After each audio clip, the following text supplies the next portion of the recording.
Hi there, my name is Unwise. I'm a player on the Jets, which is a team on PolyChampions, a Polytopia Team League server. If you haven't seen it already and you're into the game, you may want to check it out. This season, the Jets finished second in the league, and we're up against the Ronin in the semifinals.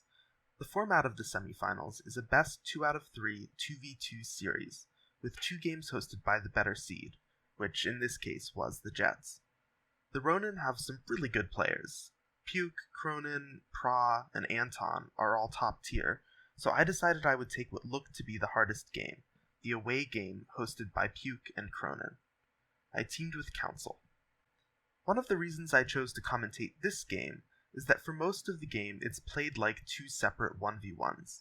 This video will only cover Counsel's point of view, with another video later on my own.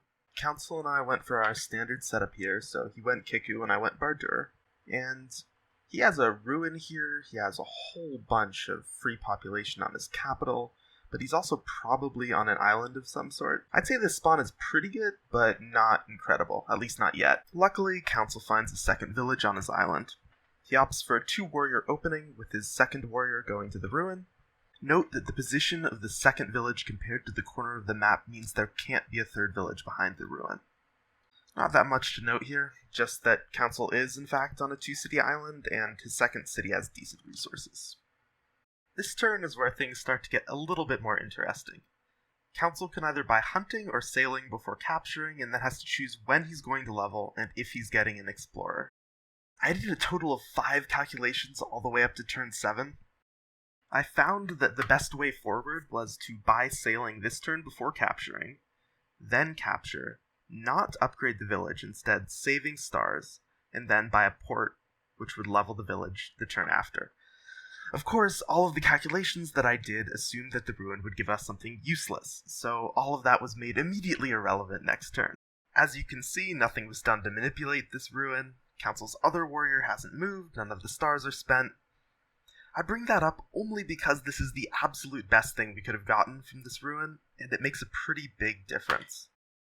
Counsel takes stars on his capital, and then gets an explorer on his second city, revealing Cronin playing Zabasi. Cronin appears to have 3 warriors out, but his score suggests he still only has 1 city, so he's had a bit of a rough start. The explorer also uncovers a ruin. Finally, the banana and the fish north of the ruin means there's probably a third village for Counsel nearby in the fog. Counsel got stars from the tech exchange, so he levels his second village up to level 3, ports his first warrior, makes a couple more warriors, and ends his turn. Not a whole lot happens this turn. Zabasi has moved on to the visible village, and Counsel makes a port on his capital to level it. He also grabs a fish. Counsel also decides to send his first boat onto the ruin, with his second boat heading towards where we think his third village will be.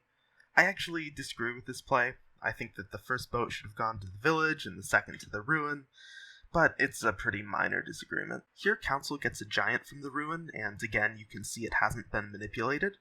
Then he buys hunting and gets a giant on his capital. This is also the first moment in the game where we made an indisputable misplay, in my view. We should have immediately placed the monument in his second city, but instead that doesn't happen until next turn, which costs us a star. Now Counsel floats his capital giant, pops a third giant using a monument and a port on his second city, and floats his ruin giant. He also uncovers his third village, exactly where we thought it would be. A few things to note here. Zabasi has gotten sailing, and all 3 of his visible cities have workshops. This means he probably doesn't have vision on Counsel. With this in mind, we decided to meet Zabasi this turn, because the only tech that we could possibly give him is hunting, which is near useless to him. We'll get navigation next turn, before capturing the third village. 10 stars are spent on upgrading 2 boats into ships and killing off the warrior. The extra 2 stars here probably should have gone into another warrior on Counsel's capital immediately, but it's a pretty minor inefficiency. Zabasi has created his first visible boat here. Counsel goes ahead and grabs navigation as planned, and then pushes into the center of the map with his ships. He lands a giant, kills the warrior on the city and hits the other with the boat, and moves our giant boat into a position where it can siege the city next turn. Counsel also gets his third village, though we don't level it this turn, and he makes a warrior on his capital, which is the minor inefficiency I mentioned last turn. Zabasi doesn't really have a good move here since the water superiority is so overwhelming. Counsel sieges the village with his giant boat and moves his giant up, with the intention of eventually marching it to Zabasi's capital. He continues wrapping his boats around the village towards the center of the map. Note that by the end of the turn, all but one of Zabasi's water tiles are covered, making it basically impossible to pop a giant without using a monument. We also use a port to level the third village, which is probably inefficient, but worth it in this case due to the proximity of Zabasi's capital. Again, Zabasi can't really do anything at this point. We spent a lot of time on this turn with the basic idea that we were going to make a battleship with Counsel's 15 stars. Counsel had been mapping my perspective for a while, so he knew exactly where one of Luxador's cities was in relation to his ships. He battleshipped one of his warrior ships and inched it forward, exposing one of Luxador's cities. Then it was easy to drop a giant onto the city. To finish the turn, Counsel just captured Zabasi's city, moved his other giant up by killing Zabasi's warrior, and hit Luxador's archer with his ship. At this point, Cronin, the Zabasi player, resigned the game. At the time I'm recording this, Puke has not yet resigned, but I imagine he will shortly. If you want to see my perspective on the game, and why that giant dropped on Luxador was such a backbreaker, besides the obvious issue of having a giant on top of his city, my perspective will hopefully be out in the next couple days. Some final notes. First, this wasn't really a close game. Zabasi resigned at turn 11, but it was over before then. Puke and Cronin are both fantastic players, but there wasn't much they could do when we were just luckier than they were.